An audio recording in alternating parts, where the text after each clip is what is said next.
नमस्कार दोस्तों, आप है बसंत गुरु जी के साथ। कल एक मित्र आया था। उस मित्र ने कहा कि मैं क्या बताऊं गुरु जी, सब लोग मुझसे जलते हैं, पड़ोसी मुझसे जलते हैं, माता पिता जलते हैं, पत्नी जलते हैं, भाई जलते हैं, बेटा बेटी जलते हैं, शिक्षक जलते हैं, काम धंधा में पार्टनर जलते हैं, ग्राहक भी जलते हैं। यानी एक भी बंदा उसने ऐसा नहीं बताया जो उससे ना जलता हो, जो उससे ईर्ष्या ना करता हो, जो उससे घृणा ना करता हो, जो उससे नफरत ना करता हो। एक भी वाक्य उनके मुंह से नहीं निकला। इतना घोर संकालु व्यक्ति, इतना घोर नफरत से भरे व्यक्ति, इतना घोर घृणा से भरे व्यक्ति, उसके जीवन में सिवाय घृणा के, सिवाय नफरत के, सिवाय गाली के कुछ था ही नहीं। पूरी तरह से डार्क साइकोलॉजी में जीवन जीने वाला। अब ये ज्वेलसी आता कहां से है? क्योंकि उसको दूसरे से ईर्ष्या हो रहा है कि उसके घर में इतनी समृद्धि आ गया, उसकी पत्नी इतना सुंदर, उसके बच्चे इतना गुणवान, उसके घर में कितना पूंजी, अरे उसके घर में सरकारी कर्मचारी, अरे उसके घर में व्यापारी भी, अरे उसके घर में आज गाड़ी आया, 2 गाड़ी आ गया, अरे यार उसके घर में आ गया। माने भीतर ही भीतर वो जल रहा है, अंगीठी की तरह आग से धधक रहा है और लकड़ी की तरह वो खुद कोयला बन रहा है। क्योंकि जब आप जलोगे तो आप ही कोयला बनोगे। और ये जलन की भावना कहाँ से आती है? ईर्ष्या कहाँ से आता है? ईर्ष्या का प्राण है हमारी कमजोरी। हम जितने आलसी होंगे उतने ही ज्यादा हम दूसरे से ईर्ष्या करेंगे। क्योंकि हम आलसी होंगे तो हमारे पास वो समृद्धि नहीं होगा, हमारे पास वो खुशी नहीं होगा, हमको 10 लोग चाहने वाले नहीं होंगे, हमको प्रेम करने वाले नहीं होंगे। क्योंकि तब हमारी पूर्ति कोई दूसरा करेगा तो हमको निठल्ला कहेगा, आवारा कहेगा, कुछ नहीं कर सकते, बेकार हो कहेगा।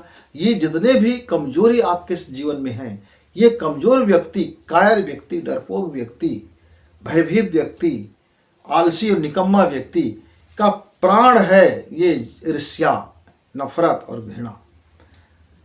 आदमी के पास इतना वक्त नहीं रहता मित्र कि वह किसी और गहरे के बारे में सोचे कि वो आपके बारे में कौन क्या सोच रहा है।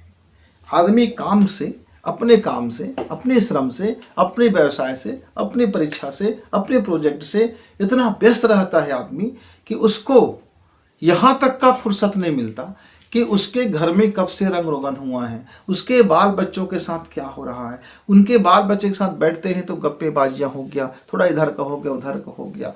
उसे जलन करने का, घृणा करने के लिए, नफरत करने के लिए टाइम ही नहीं बचता, एनर्जी ही नहीं बचता।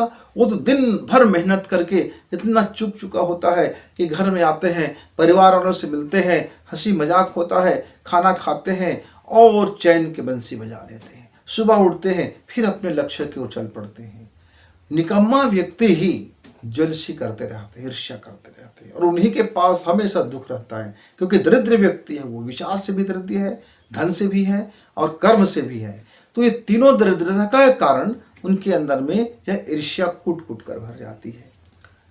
तो मैंने अपने उस मित्र से कहा, पूरी दुनिया को दिखा दो तुम उससे बेहतर बन के, तुम उनका लकीर छोटे मत करो, तुम उनसे घृणा करके अपना प्रेम छोटे मत करो, तुम उससे नफरत करके अपनी हृदय की माता कमजोर मत करो, तुम अनैतिक कर्म उसके देख करके अपनी नीति को मत छोड़ो।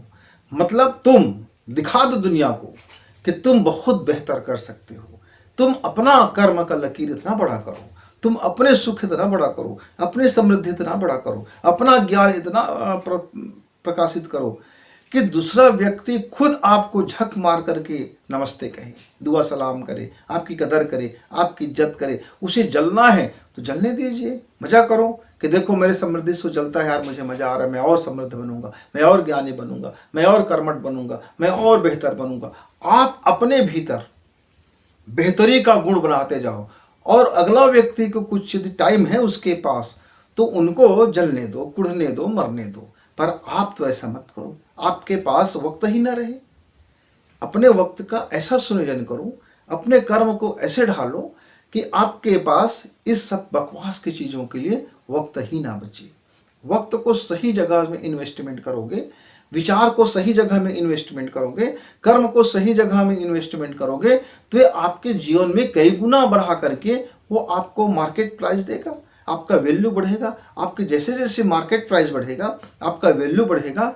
आप दुनिया भर के लोगों को वो काम करने दो, जलता है जलने दो, घृणा करता है करने दो, आप मत ध्यान दो।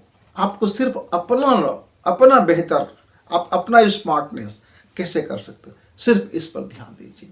तो फिर आपके भीतर में कोई जलन नहीं होगा, आपके भीतर में कोई घृणा नहीं होगा, आप किसी से नफरत नहीं करोगे। आपके पास इतना टाइम ही नहीं बचेगा कि आप इन सारे बातों में सोचिए। आपका आलसीपन जाता रहेगा, तो आपके जीवन से ये ईर्ष्या, घृणा, नफरत, कुड़हन, दुख, पीड़ा और नकारात्मक चीज़ें ऑटोमेटिक बाहर निकलता हुआ चला जाएगा।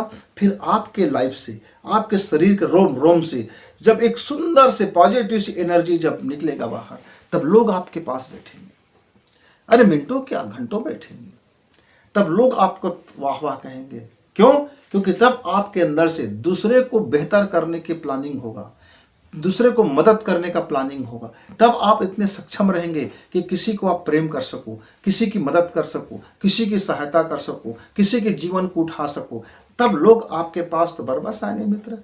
तब आपको न तो एकांत खलेगा, न लोगों के दुआ सलाम कहेगा कि कोई आपको जानता पहचानता नहीं। अक्सर आपने सुना होगा कि मैं उसको राम राम कहा भाई, उसने मुझको पहचाना तक नहीं। मैं उसके ऑफिस में गया भाई, वो मुझको जानता भी नहीं, ऐसा बोल दिया भाई।